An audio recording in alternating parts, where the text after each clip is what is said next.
Assalamualaikum everyone. As you know that today is the topic 8, that is the physical setup of the classroom. जब हम बात कर रहे हैं physical setup of the classroom तो आप लोगों को क्या याद आ रहा है? आपको पता है मैंने टॉपिक 4 कवर करवाया था जिसका नाम था features physical and social features in the classroom. ठीक, in the context of classroom वो कौन कौन से थे. तो उसमें से मैंने फिजिकल जो फीचर्स पढ़ाए थे. तो अगर आपने वो वीडियो नहीं देखी तो जरूर देखिएगा. I think that was topic 4. सो उसमें भी ये थोड़ा इस टॉपिक के बारे में मैंने आपको समझाया था. लेकिन अगेन क्योंकि ये टॉपिक फिर से रिपीट किया गया है टॉपिक 8 में, physical setup of the classroom. So once again we will see that what is the physical setup of the classroom. तो फिजिकल सेटअप से मुराद ये है कि क्लासरूम के अंदर जो क्लासरूम किस तरीके से अरेंज किया जाए या ऑर्गेनाइज किया जाए ताकि जो टीचिंग और लर्निंग का प्रोसेस है वो इफेक्टिव हो पाए. ये सारी चीजें करना इसीलिए जरूरी है क्योंकि इसमें हमें पता चलता है कि एक क्लासरूम के अंदर जो कुछ भी एक्टिविटीज होती हैं, जो भी टीचिंग लर्निंग का प्रोसेस होता है वो इफेक्टिव तभी हो पाएंगी जबकि फिजिकल सेटअप क्लासरूम का अच्छा होगा. अब फिजिकल सेटअप यानी कि how classrooms are arranged or organized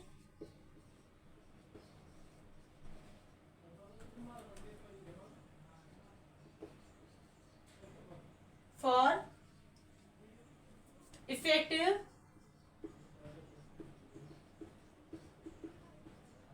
teaching learning process.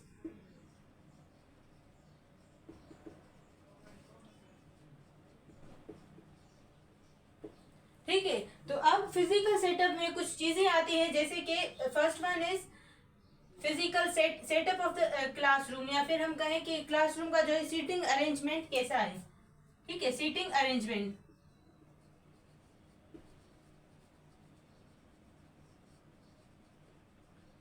Seating arrangement के बाद हम दूसरी चीज करें तो क्लासरूम जो है क्या उसके अंदर जो है वो स्पेस और मूवमेंट कैसी है, स्पेस एंड मूवमेंट. मैं इनको बाद में आपके साथ थोड़ा डिफाइन करूंगी कि ये चीजें क्यों जरूरी हैं, स्पेस या फिर हम कहें मूवमेंट कितनी है क्लासरूम के अंदर. उसके बाद हम कहें कि क्लासरूम के अंदर जो कि है वो हम कह सकते हैं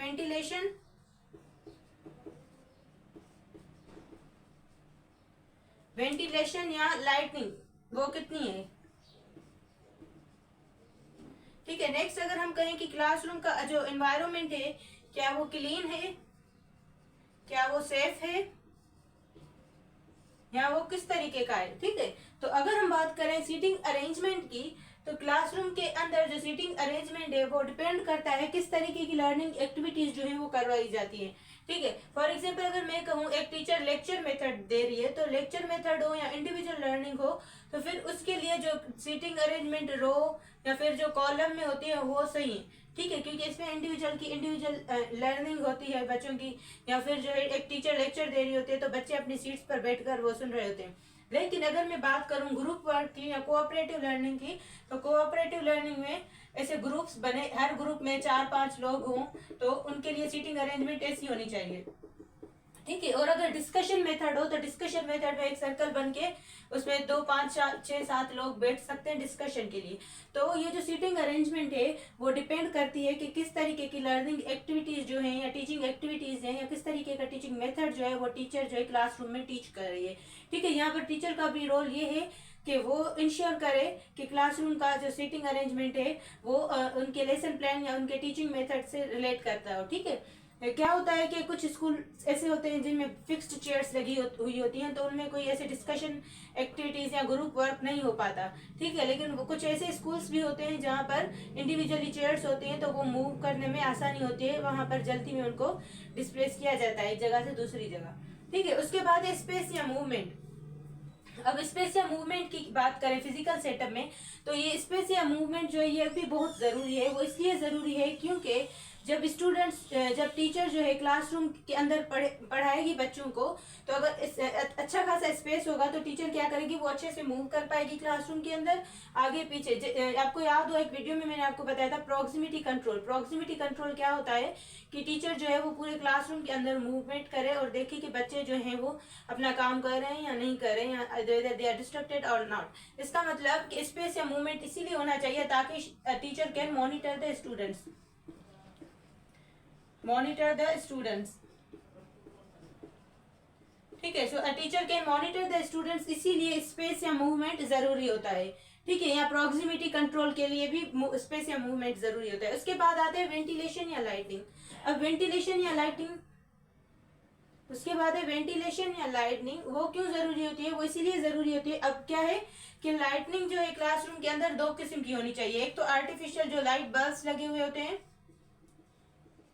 प्लस नेचुरल लाइट। अब क्लासरूम के अंदर अच्छी खासी विंडोज होनी चाहिए, उसका क्लासरूम के अंदर दो दरवाजे भी होने चाहिए, ताकि क्लासरूम के अंदर जो है नेचुरल लाइट भी अच्छे से आ सके और क्लासरूम की वेंटिलेशन भी मेंटेन रहेगी। जब ये सारी चीजें वेंटिलेशन और लाइटिंग अच्छी होगी तो बच्चों का जो फोकस है प्लस कंसंट्रेशन, क्या फोकस एंड कंसंट्रेशन हम कह सकते हैं, तो वो जो है क्लासरूम के अंदर जाएगा और वो जो है क्लासरूम में मोटिवेटेड फील करेंगे, ना के डाउन फील करेंगे, ठीक है। तो क्लासरूम में अच्छे से वो पढ़ पाएंगे। उसके अलावा है क्लासरूम कैसा होना चाहिए, तो क्लीन एंड सेफ क्लासरूम का एनवायरनमेंट होना चाहिए, या फिर मैं कह सकती हूँ कि अट्रैक्टिव होना चाहिए।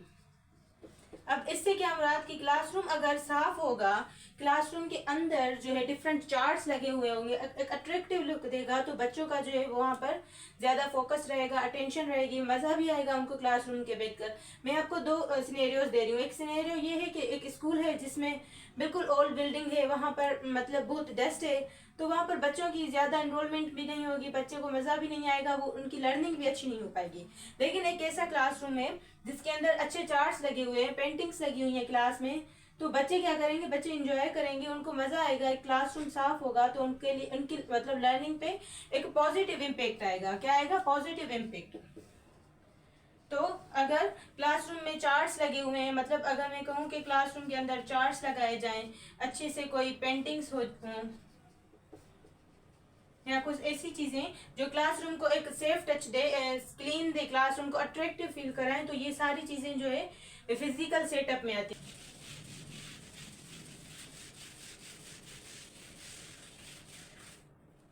अच्छा, उसके बाद लर्निंग रिसोर्सेज भी बहुत इंपॉर्टेंट है। लर्निंग रिसोर्सेज, अब लर्निंग रिसोर्सेज के अंदर कौन सी सारी जो भी टीचिंग एड्स होती हैं, क्या टीचिंग एड्स, कौन कौन से टीचिंग एड्स होते हैं, जैसे कि ब्लैक बोर्ड या व्हाइट बोर्ड, ठीक है, चार्ट्स का होना क्लासरूम के अंदर, या फिर marker in case it is white board.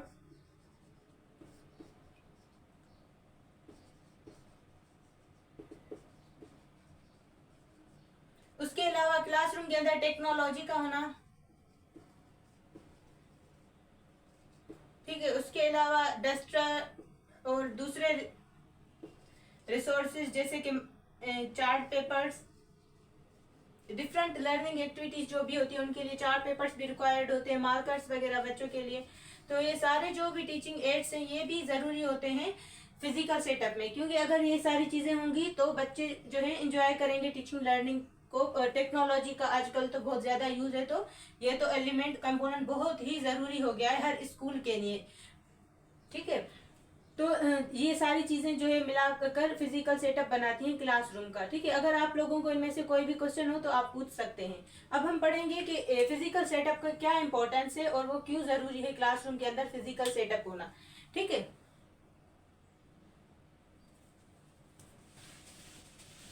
So next is importance of physical setup.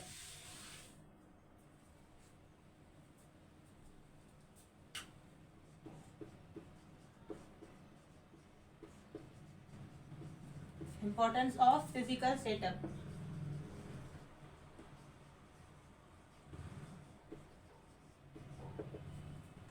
तो first of all physical setup जो है वो क्लासरूम में होना बहुत ही जरूरी है। क्यों जरूरी है? क्योंकि अगर फिजिकल सेटअप अच्छा होगा क्लासरूम के अंदर तो टीचिंग लर्निंग प्रोसेस भी अच्छा होगा, बच्चे जो है हर एक्टिविटी हर रोल जो है वो अच्छे से प्ले कर पाएंगे। तो इसका मतलब कि अगर फिजिकल सेटअप अच्छा है तो बच्चों की जो कंसंट्रेशन है हम कह सकते हैं तो वो भी इम्प्रूव होगी, इम्प्रूव कंसंट्रेशन। कंसंट्रेशन और किस लोग किन की कंसंट्रेशन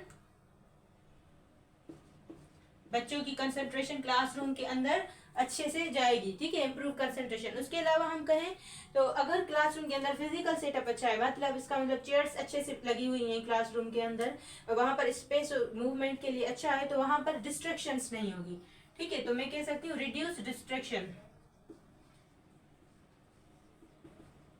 अगर मैं कहूँ फॉर एग्जाम्पल एक क्लास है, वो बिल्कुल मतलब उसमें जगह ही नहीं चलने की, बिल्कुल थोड़ा स्पेस है, तो वहां पर बहुत ज्यादा बच्चे आएंगे जाएंगे, तो वहां पर डिस्टरबेंस हो जाएगी, डिस्ट्रैक्शन हो जाएगी, ठीक है। बट अगर फिजिकल सेटअप अच्छा है, सीटिंग अरेंजमेंट अच्छी है, वहां पर इतना स्पेस है कि 2-4 स्टूडेंट्स भी क्रॉस कर पाए, तो वहां पर डिस्ट्रैक्शन नहीं होगी। क्या होगा? रिड्यूस डिस्ट्रैक्शन, ठीक है। अगर हम नेक्स्ट बात करें कि फिजिकल सेटअप क्यों जरूरी है, तो इसमें हम कह सकते हैं कि फिजिकल जो है वो क्लासरूम मैनेजमेंट के लिए भी बेहतर है। तो आई कैन से इट के it can support classroom management, क्योंकि फिजिकल सेटअप अच्छा होगा तो क्लासरूम मैनेजमेंट अच्छी होगी, तो सपोर्ट क्लासरूम मैनेजमेंट। आप भी मुझे कमेंट कर सकते हैं कि कौन सा मतलब जो है और कौन कौन सी क्या क्या इंपॉर्टेंस हो सकती है फिजिकल सेटअप में क्लासरूम के। और उसके अलावा अगर नेक्स्ट हम सोचें तो कौन कौन सी चीजें हो सकती हैं। हाँ, अगर फिजिकल सेटअप अच्छा है तो क्लासरूम में पार्टिसिपेशन भी ज्यादा होगी, increase participation.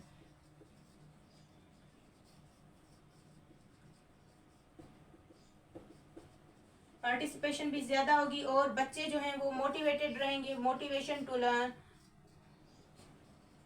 Classrooms physical setup यानी कि वो अगर क्लासरूम साफ होंगे, अट्रैक्टिव होंगे, वहां पर सारे रिसोर्सेज मौजूद होंगे, स्पेस अच्छा होगा, सीटिंग अरेंजमेंट अच्छी होगी, तो स्टूडेंट्स के को मोटिवेशन मिलेगी टू लर्न, कुछ सीखने की, टू लर्न करने की, कुछ पार्टिसिपेट करने की।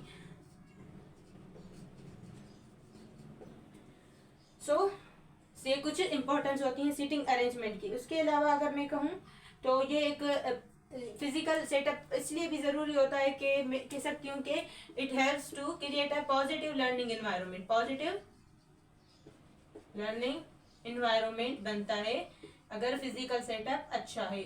तो आज की वीडियो में हमने क्या क्या डिस्कस किया? हमने डिस्कस किया कि physical setup of the classroom में क्या क्या आ जाता है। उसमें टीचिंग रिसोर्सेज मौजूद होने चाहिए, सीटिंग अरेंजमेंट अच्छी होनी चाहिए, स्पेस और मूवमेंट होना चाहिए क्लासरूम के अंदर, वेंटिलेशन और लाइटिंग जो है वो अच्छी होनी चाहिए। वेंटिलेशन और lighting, it should be the combination of natural light and artificial light, ये सारी चीजें, ताकि बच्चों का कंसंट्रेशन अच्छा रहे, ताकि बच्चों को डिस्ट्रैक्शन वगैरह ना हो, ताकि बच्चे जो है क्लासरूम मैनेजमेंट अच्छे से हो पाए और वहां पर बच्चे जो है अच्छे से पार्टिसिपेट कर पाए। तो ये सारी चीजें फिजिकल सेटअप में आती हैं और ये इसीलिए इंपॉर्टेंट होती है, ठीक है। So this is all about today. If you have any question और confusion, you can ask me in the comment section. Thank you so much.